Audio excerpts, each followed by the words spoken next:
Marc. Lésion cérébrale acquise. Je me rappelle tous les efforts que je déployais pour m'approvisionner en alcool.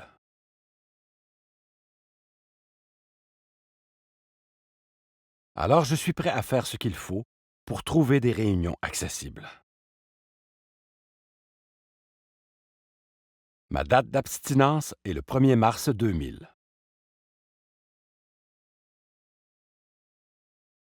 J'ai une lésion cérébrale acquise qui affecte ma mémoire, provoque des crises d'épilepsie et de forts maux de tête.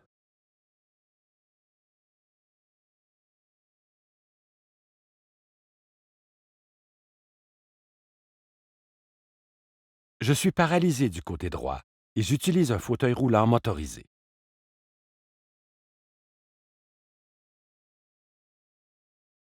La zone du langage dans mon cerveau est atteinte, alors les gens ont du mal à me comprendre et j'ai du mal à écrire.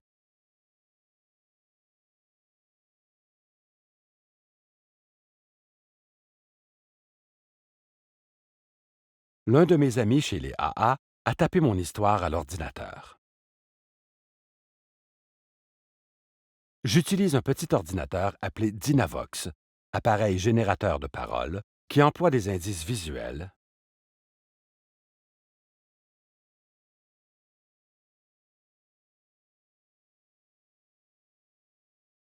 un traitement de texte et imite la voix humaine.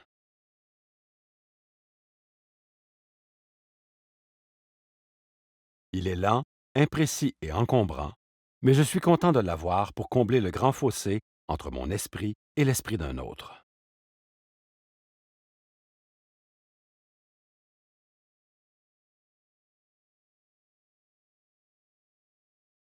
Ce qui fait de moi un être humain unique est encore intact. J'ai juste beaucoup de difficultés à m'exprimer. Je suis né en 1959.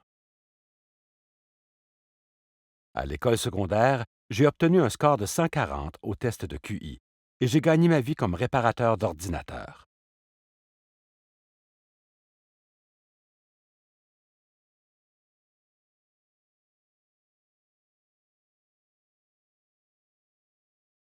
La société pour laquelle je travaillais a réduit ses effectifs et j'ai fait partie des congédiés.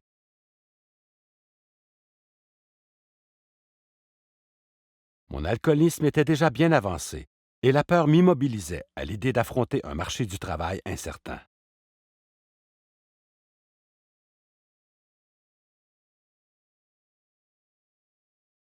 Au bout de quelque temps, j'ai manqué d'argent et je n'avais plus les moyens de payer le loyer de ma confortable maison californienne.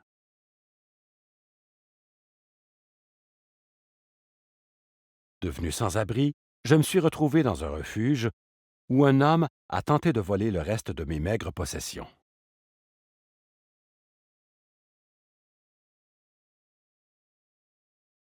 Nous avons eu une altercation et il m'a frappé à la tête avec une pierre. On m'a hospitalisé et les médecins m'ont prévenu que je devais cesser de boire, sans quoi j'allais tomber dans le coma et la mort suivrait.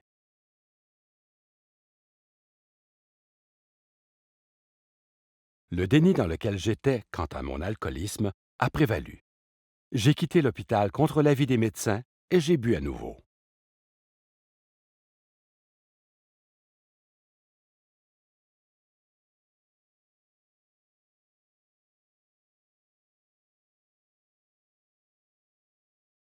Par la suite, j'ai déboulé un escalier et je me suis blessé à la tête au même endroit. Cette fois, j'étais paralysé. J'ai pourtant survécu à 6 opérations au cerveau.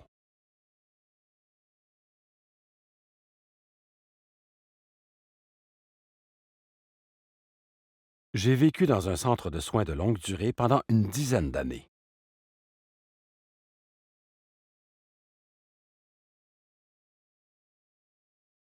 Durant les 3 premières années, je ne pouvais ni parler, ni écrire, ni lire, ni marcher, et une infirmière devait me nourrir.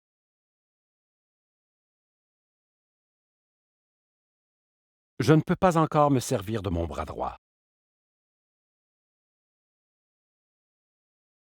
Lentement, mon état s'est amélioré, mais je ne pouvais plus me rappeler comment rejoindre mes proches.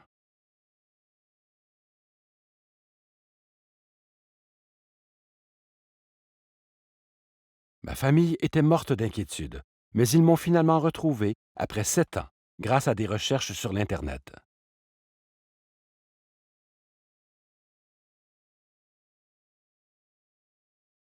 Il n'y a pas de mots pour dire à quel point je suis reconnaissant de les avoir à nouveau dans ma vie.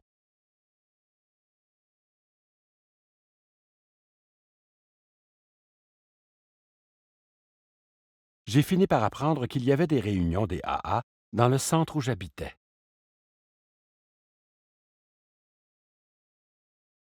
Parce que j'allais mieux, j'ai pu également assister à des réunions à l'extérieur de l'hôpital.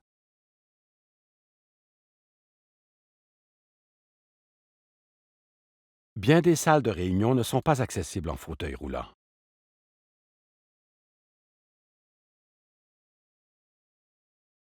Mais je me rappelle tous les efforts que je déployais pour m'approvisionner en alcool. Alors, je suis prêt à faire ce qu'il faut pour trouver des réunions accessibles.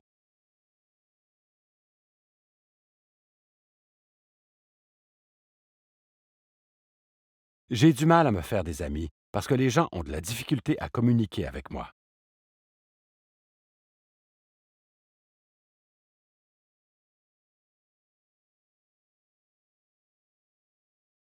Cela dit, j'ai des bons amis chez les AA auxquels je tiens et qui tiennent à moi.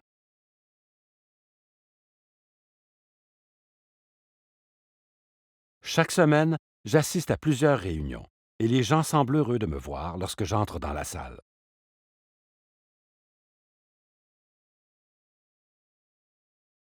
Quelqu'un va me chercher un déca et ils savent déjà comment je le bois.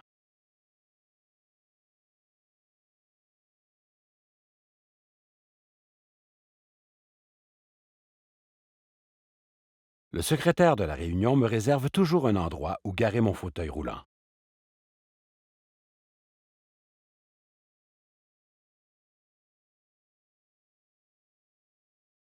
Une petite table est montée où je peux déposer mon Dynavox et des rafraîchissements.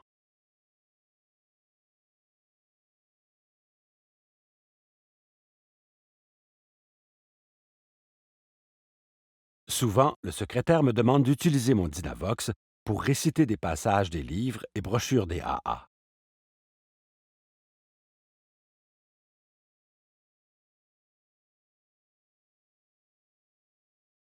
Si je veux partager pendant la réunion, mes amis me servent d'interprète pendant que j'utilise mon Dynavox ou ma propre voix.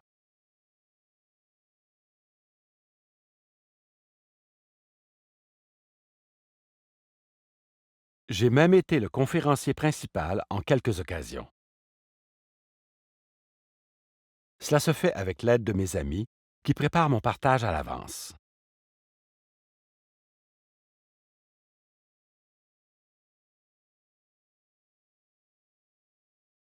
Si je ne suis pas à mon groupe d'attache, quelqu'un le remarque et me téléphone pour savoir si je vais bien.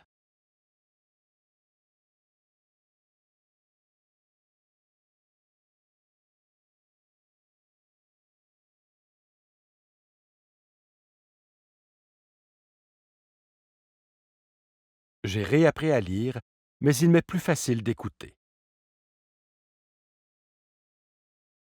Un ami membre des AA lit pour moi le gros livre, Les alcooliques anonymes.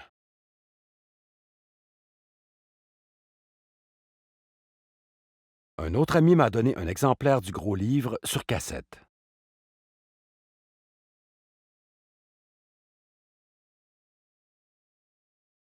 Le bureau central de ma localité est en train de bâtir une collection d'enregistrements CD et cassettes de conférenciers des AA, et j'ai hâte d'y puiser. Je crois au pouvoir de la prière, et je remercie Dieu chaque jour d'être encore en vie. Je ne veux pas mourir. Par conséquent, je ne veux pas boire. Ma lésion cérébrale peut aussi me faire sentir triste ou déprimé, mais je crois que conserver une attitude reconnaissante a une sorte de propriété magique. Par exemple, je suis reconnaissant d'être gaucher de naissance, puisque c'est ma main droite qui est paralysée.